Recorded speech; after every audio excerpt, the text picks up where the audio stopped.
অমুক নেতার নাম ডেইলি 100 বার নিলে আপনি জান্নাতে যাবেন। তারা আরেক ধাপ অগ্রসর হয়ে বলেছে আমাদের অমুক নেতার নাম নেওয়ার আগে উজু করা লাগবে, মার্কায় ভোট দিলে আপনারা জান্নাত পাবেন। সেই ভিডিওগুলা কি হারিয়ে গেছে? হারিয়ে যায় না।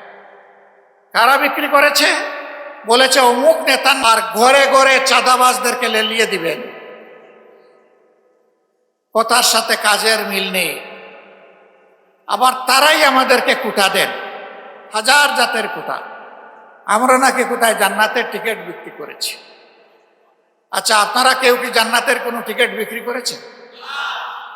আপনাদের কাছে কি কেউ কোনো জান্নাতের টিকিট বিক্রি করেছে? আপনারাও বিক্রি করেন নাই, আপনাদের কাছেও বিক্রি করেন। জান্নাতের টিকিট কারা বিক্রি করেছে? যারা ইলেকশন করতে গিয়ে বলেছে এই মার্কায় ভোট দিলে আপনারা জান্নাত পাবেন।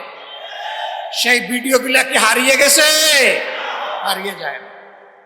কারা বিক্রি করেছে? বলেছে অমুক নেতার নাম ডেইলি 100 বার নিলে আপনি জান্নাতে যাবেন। তারা আরেক ধাপ অগ্রসর হয়ে বলেছে আমাদের অমুক নেতার নাম নেওয়ার আগে উজু করা লাগবে। এই কথাগুলি কি আমাদের নেতারা কেউ বলেছেন? কর্মীরা কেউ বলেছেন? আপনারা কেউ বলেছেন? কেউ বলে নাই। তাহলে বিষয়টা কি? বিষয় হলো চুরের মার বড় গলা। এক চুরের কাহিনী শুনেছিলাম, গরু চুর। সে গরু চুরি করে নিয়ে আসে। মালিক ধনী না, গরিব মানুষ। খবর পাইছে অমুক জায়গায় তার গরু দুটো আছে। আর সে আইসা শুনছে যে ওই চুরের একজন বৃদ্ধ মা আছে। সে বাড়িতে গিয়ে মায়ের পায়ে ধরে বলে, মা আমি একজন গরিব মানুষ, আমার 3টে সন্তান, 5 জনের পরিবার, আমি বর্গা চাষ করে মানুষের জমিতে যা একটু পাই তাই দিয়ে চলি। আপনি আমার মায়ের মতো, আমারে একটু মায়া করেন, দয়া করেন। কই কি দয়া করব, কি মায়া করব? কই যে আপনার ছেলে আমার 2টা গরু নিয়ে এসেছে, আমি ধার দেনা করে কিছু টাকা নিয়ে এসেছি, একটু এইগুলা রেখে আমার 2টা গরু দিয়ে দেন। কয়ে বেটা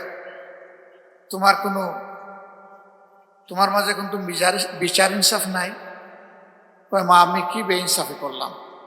কই যে আচ্ছা বলো আজকে তুমি কত টাকা নিয়ে এসেছো? তো সে সামান্য একটু টাকার কথা বলছে।